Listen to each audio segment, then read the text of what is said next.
Être une femme forte, la première chose à apprendre.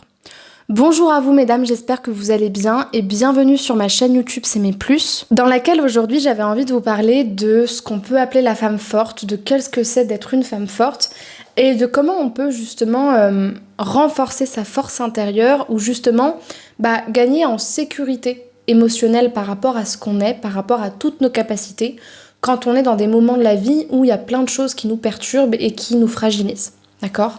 Donc si vous ne me connaissez pas, je me présente, je m'appelle Chloé Mercart et je suis coach et psychopraticienne en programmation neurolinguistique et en hypnose ericksonienne.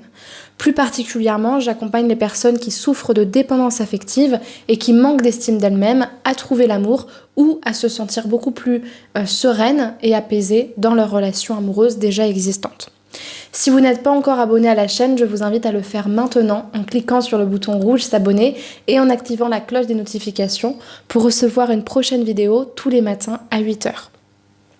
J'ai également mis à votre disposition une formation offerte qui s'intitule « Incarner la femme sensationnelle, lumineuse et unique qui l'épousera ». C'est une formation qui se destine à toutes les femmes qui manquent de confiance en elles et en l'amour, qui n'arrivent plus à trouver l'amour et qui ne savent pas si c'est elles le problème ou si c'est les hommes, et comment faire justement pour être cette femme qu'on respecte, pour être cette femme qu'on choisit, pour être cette femme pour qui on s'engage quand on a l'impression qu'aucun homme ne veut s'engager ou que ça ne marche avec aucun homme qu'on rencontre. Donc si vous souhaitez vous la procurer, je vous invite à aller dans la description de la vidéo, à cliquer sur le lien qui correspond à cette formation, à remplir le formulaire et ensuite vous la recevrez directement dans votre boîte mail. Donc on va démarrer avec le sujet de qu'est-ce qu'être une femme forte et qu'est-ce que vous pouvez renforcer, comment apprendre ce que c'est et le mettre à profit dans votre vie à vous. Moi, il y a une phrase que j'aime bien à propos de la force intérieure, c'est une phrase qui dit « Et c'est quand vous êtes faible que vous êtes vraiment fort ». Et je crois vraiment à ça, je crois vraiment que la force, finalement, c'est d'accepter ses faiblesses et c'est parce qu'on les accepte et que quelque part on les porte, on les incarne vraiment, on les intègre vraiment à ce qu'on est et aussi à ce qu'on montre, qu'on est vraiment forte. Et je vais vous expliquer pourquoi. Parce que souvent quand on parle de force, on imagine que être fort, c'est avoir du caractère, crier partout, dire non, poser des limites, être ferme, oui, bien sûr, être aussi capable de se défendre, être capable d'attaquer s'il le faut, de ne pas se laisser avoir, de mettre des barrières, voire de se montrer froide et fermée quand il le faut, et que quelque part ça associe un peu à l'insensibilité, à l'invulnérabilité, à la perfection. Moi je suis pas d'accord, parce que les personnes qui se font le plus avoir, en tout cas au niveau sentimental, c'est souvent les personnes dites fortes d'esprit, dites caractérielles, celles qui se protègent de tout tellement qu'elles ne sont même plus capables de dire à quelqu'un qu'elles les aiment ou de se montrer vulnérables, de se montrer sensibles, parce qu'elles ont tout le temps peur d'être manipulées. C'est tout le temps elles qui justement rencontrent des personnes qui vont justement les perturber et les attaquer sur ce qu'elles sont, alors que les personnes qui assument ce qu'elles sont, qui acceptent leur vulnérabilité et n'ont aucun problème à le dire parce qu'elles savent que c'est pas parce qu'elles le disent qu'elles sont en train de s'ouvrir complètement et de se détruire elles-mêmes et de laisser les autres les détruire, parce qu'elles savent que justement, plus elles disent les choses, plus elles désamorcent la possibilité de les attaquer sur ce qu'elles sont.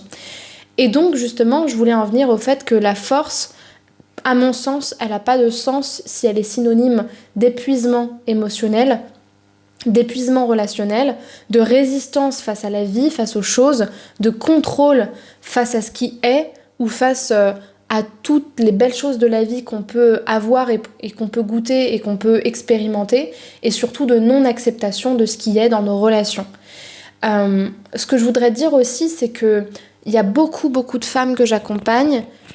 Franchement, je pense qu'il y en a au moins 70% qui manquent de confiance en leurs capacités alors qu'elles sont extrêmement fortes. Souvent, moi j'ai beaucoup de mamans séparées qui élèvent leurs enfants seules, qui se sont séparés quand leurs enfants étaient petits et qui doivent subvenir aux besoins de toute la famille en faisant et le papa et la maman, ou qui au contraire à 50 ans lâchent tout pour finalement penser à elle et se dire de toute façon il y a des choses qui n'ont pas marché donc maintenant je vais penser à moi.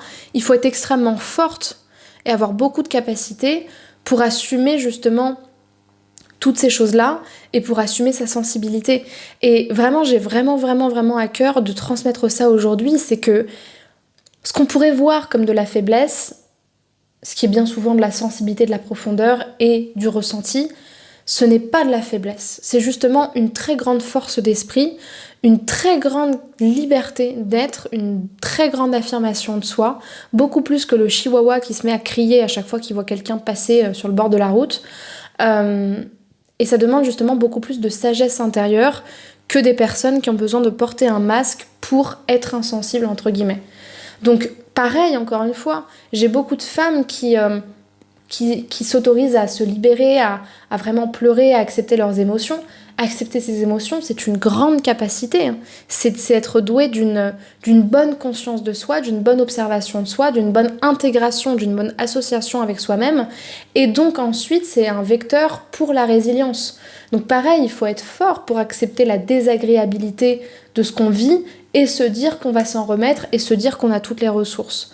Donc pour moi, la vraie force, elle est là et c'est celle que je vous invite à appliquer dans votre vie aujourd'hui. C'est-à-dire changer le critère de la force en justement la capacité de se montrer vulnérable, la capacité de se montrer sensible, la capacité de se définir par autre chose que le masque qu'on a ou les épreuves par lesquelles on passe. Tout ça, c'est ce qui vous rend justement forte et ce qui vous rend assurante dans votre entourage. Pareil, toutes les femmes qui ont pris des décisions importantes, qui ont décidé de quitter quelqu'un, il faut être extrêmement forte pour assumer ces décisions et pour oser s'affirmer en disant aux autres quelque part que nous savons mieux que les autres et mieux que eux ce qui est bon pour nous. Ça demande énormément de sagesse et de force de caractère. Et aussi, je trouve que le fait d'avoir une bonne estime de soi et de savoir se complimenter et se valoriser, c'est aussi quelque chose de fort parce que dans notre société, je trouve autant chez les hommes que chez les femmes, on nous demande d'être parfait, on nous demande d'être hyper confiant, mais on nous demande de garder cette espèce de faux masque de bienveillance ou d'humilité qui serait ne pas se montrer valeureux et ne pas se valoriser, alors que justement on en a besoin et alors que quand on va pas bien, on nous dit qu'il faut prendre confiance en nous. Se valoriser, se faire des compliments et se prioriser, c'est hyper fort. Donc voilà, moi c'est ce que je voulais vous transmettre. Pour moi, une femme forte, c'est pas une femme qui est insensible, c'est pas une femme qui a des attitudes, des sortes de manières qui sont superficielles et qui ne veut rien dire. Pour moi, c'est une femme qui ose se montrer, qui ose s'incarner pleinement, qui ose prendre son temps, qui ose mettre des silences. Bien sûr, garder sa ligne de conduite et savoir se montrer ferme, mais à mon sens, on a beaucoup plus de force quand on est capable d'ouvrir plutôt que de fermer. Parce que quand on ouvre, c'est qu'on a tellement de luxe, on a tellement de possibilités, on a tellement de marge de manœuvre en soi qu'on n'est pas obligé de se fermer tout de suite pour quelque part se sécuriser. Voilà. J'espère que cette vidéo vous aura plu. Si c'est le cas, laissez-moi un pouce vers le haut et écrivez-moi un commentaire si vous avez envie de me partager quoi que ce soit. Pour les personnes qui veulent travailler sur leur force intérieure, ce qui est super en coaching, c'est de travailler avec les ancrages qui viennent de la PNL.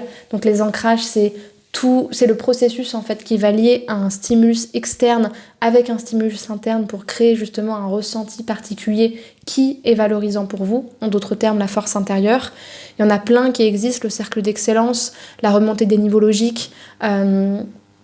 Pour la force intérieure, on pourrait travailler sur le carré magique aussi pour renforcer l'estime de soi. Bref, il y a beaucoup de choses qu'on peut faire en séance et ça dépend de votre objectif, ça dépend dans quel contexte vous voulez le faire. Mais en tout cas, j'ai accompagné beaucoup de clients sur ces thématiques-là dans des contextes différents et en tout cas, ça peut vraiment vous faire du bien.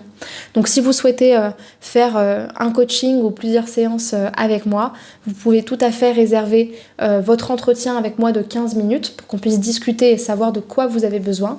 Et pour ce faire, je vous invite à cliquer dans le lien en description de la vidéo, c'est le premier, à choisir votre créneau. Et moi, je vous appellerai au créneau choisi et je vous proposerai justement cette première séance de bilan pour déjà travailler dessus et que vous puissiez l'expérimenter.